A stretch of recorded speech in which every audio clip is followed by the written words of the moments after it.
Two men run the most powerful office on earth. One of them just admitted, in his own words, that he and the other don't agree on how to fight a war. That's not a rumor. That's not an anonymous leak. That's the President of the United States on the record, confirming a split with his own Vice President over Iran.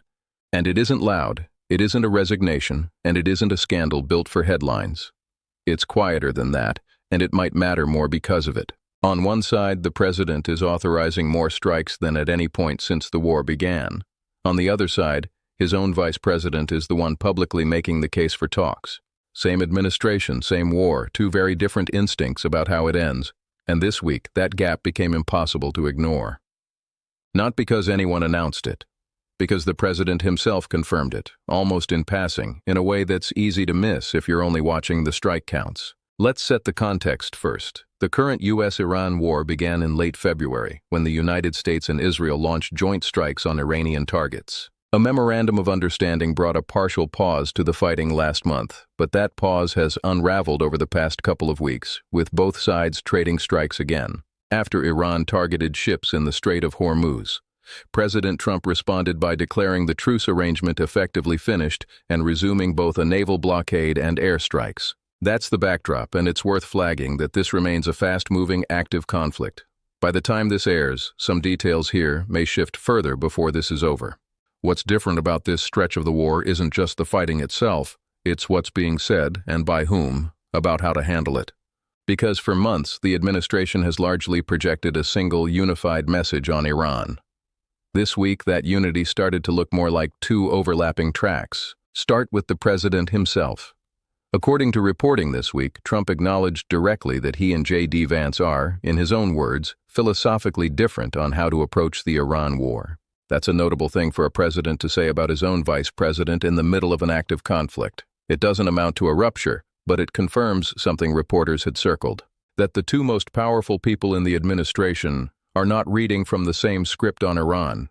That's where the second piece of this comes in. ABC News reported that Vance made his reservations about the strikes known internally before the decision to move forward was finalized. According to that same reporting, once the strikes were authorized, Vance shifted his focus toward supporting the operation publicly rather than continuing to press his objections. That pattern isn't new for Vance. He's a Marine Corps veteran who served in Iraq, and he's expressed similar internal caution about military intervention before. Reporting from earlier this year noted he broke from the administration's messaging during discussion of strikes on Houthi targets in Yemen, questioning unilateral American action. Vance has also long positioned himself publicly as skeptical of open-ended foreign entanglements, a stance that predates his time as vice president. On the day the Iran strikes began, Vance told the Washington Post there was no realistic chance of the U.S. getting pulled into a drawn-out war.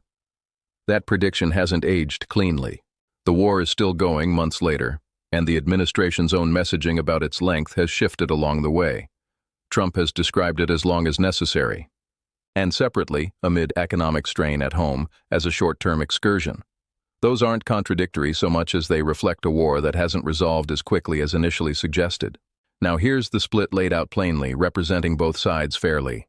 The case for the strike's first approach is that continued military pressure is what forced Iran to release a detained American citizen. Analysts argue that easing off now, before Iran's capabilities are further degraded, would hand Tehran leverage it hasn't earned, and invite another closure of the Strait. The case for Vance's approach is that repeated strikes without a clear diplomatic off-ramp risk exactly the kind of open-ended conflict that the administration's America First wing argued against. And that a negotiated deal, even an imperfect one, reduces risk to American forces and shipping far more reliably than an extended bombing campaign does. Supporters point to the unresolved MOU and the upcoming nuclear talks deadline as evidence that a diplomatic exit is still on the table if the administration prioritizes it. Both positions are represented inside the same administration right now, which makes this different.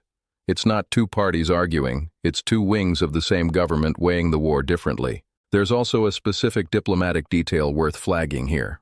According to the Wall Street Journal, Vance has acknowledged part of the motivation behind the talks is to stabilize global oil supply. At the same time, Trump has reportedly held classified discussions with Defense Secretary Pete Hegseth about options for a larger-scale military response if diplomacy fails.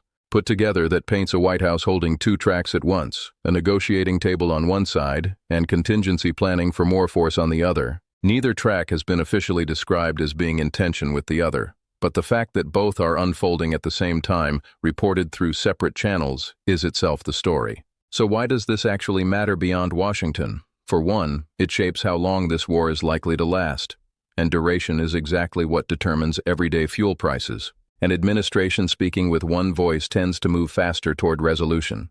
An administration weighing two instincts tends to produce what we see now, strikes and talks in parallel.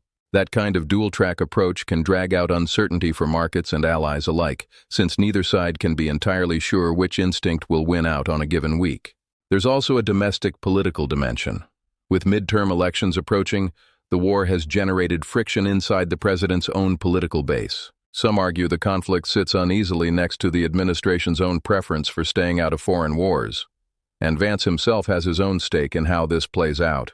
He's widely viewed as a leading contender for the party's 2028 presidential nomination, which means how he navigates this disagreement now could shape how he's judged. A vice president seen as either too quick to fall in line or too willing to publicly diverge from the president carries real political risk either way.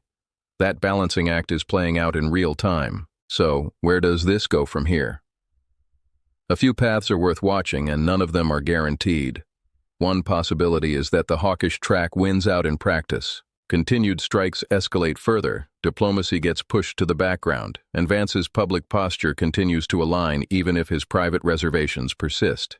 Under this path, expect the current pattern of strikes and shipping disruption to keep repeating, with talks reduced to a background formality rather than a real off-ramp. A second possibility is that the upcoming nuclear talks deadline becomes the actual turning point, where a negotiated arrangement gives both wings of the administration something to point to. If that happens, watch for a public framing where both the strikes and the talks get credited for the outcome, regardless of which one actually mattered more. A third, and perhaps most likely near-term path, is that this dual-track approach simply continues, strikes when Iran escalates, and talks running quietly in parallel. And Trump continuing to describe the disagreement as minor, even as reporting suggests it runs deeper. The relationship between the two men is likely to keep drawing scrutiny. What's clear is that this isn't a story about one side being right and the other being reckless. It's a story about an administration trying to hold two contradictory instincts in a conflict that hasn't given either one a clean win yet, and how that internal balance tips in the coming weeks may end up shaping this war more than any single strike does. This channel will keep tracking this story as it develops because internal splits like this one rarely stay quiet forever, and when they do surface fully, they tend to reshape everything. If you want that story followed carefully instead of guessed at, consider subscribing and we'll keep bringing you what's verified, not what's assumed.